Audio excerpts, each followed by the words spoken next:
Marcos capítulo 8.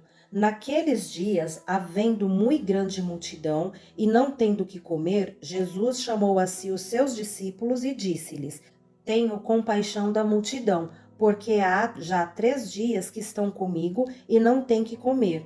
E se os deixar ir em jejum para suas casas, desfalecerão no caminho, porque alguns deles vieram de longe.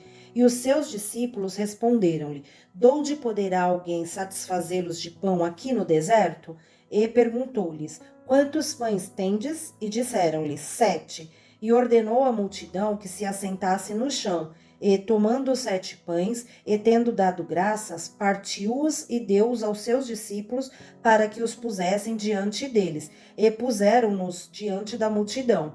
Tinham também uns poucos de peixinhos, e, tendo dado graças, ordenou que também lhos pusessem diante.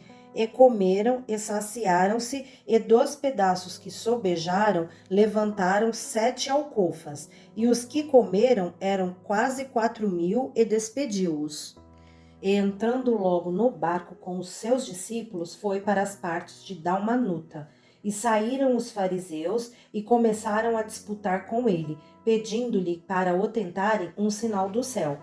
E suspirando profundamente em seu espírito, disse: Por que pede esta geração um sinal? Em verdade vos digo que a esta geração não se dará sinal algum.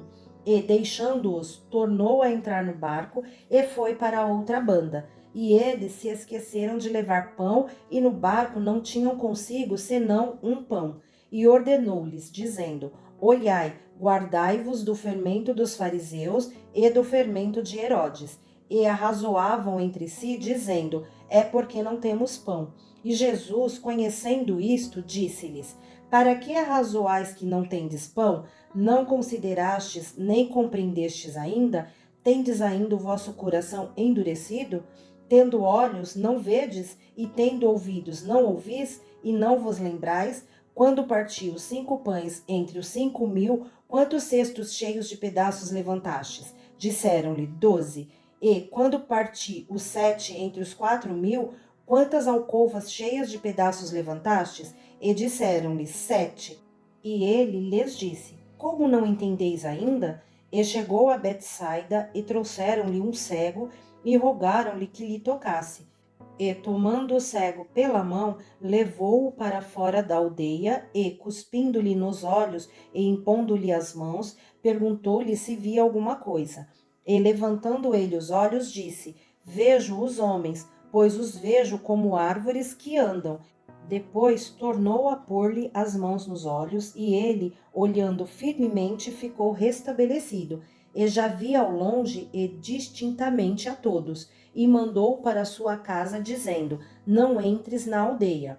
E saiu Jesus e os seus discípulos para as aldeias de Cesareia de Filipe, e no caminho perguntou aos seus discípulos, dizendo: Quem dizem os homens que eu sou? E eles responderam: João Batista, e outros Elias, mas outros uns dos profetas. E ele lhes disse: Mas vós, quem dizeis que eu sou? E respondendo Pedro lhe disse: Tu és o Cristo. E admoestou-os para que a ninguém dissessem aquilo dele. E começou a ensinar-lhes que importava que o Filho do Homem padecesse muito e fosse rejeitado pelos anciões e príncipes dos sacerdotes e pelos escribas, e que fosse morto, mas que depois de 3 dias ressuscitaria. E dizia abertamente estas palavras. E Pedro o tomou à parte e começou a repreendê-lo. Mas ele, virando-se e olhando para os seus discípulos, repreendeu a Pedro, dizendo: Retira-te de diante de mim, Satanás, porque não compreendes as coisas que são de Deus, mas as que são dos homens. E, chamando a si a multidão com os seus discípulos, disse-lhes: Se alguém quiser vir após mim, negue-se a si mesmo e tome a sua cruz e siga-me. Porque qualquer que quiser salvar a sua vida, perdê-la-á, mas qualquer que perder a sua vida por amor de mim e do Evangelho, esse a salvará. Pois que aproveitaria o homem ganhar todo o mundo e perder a sua alma?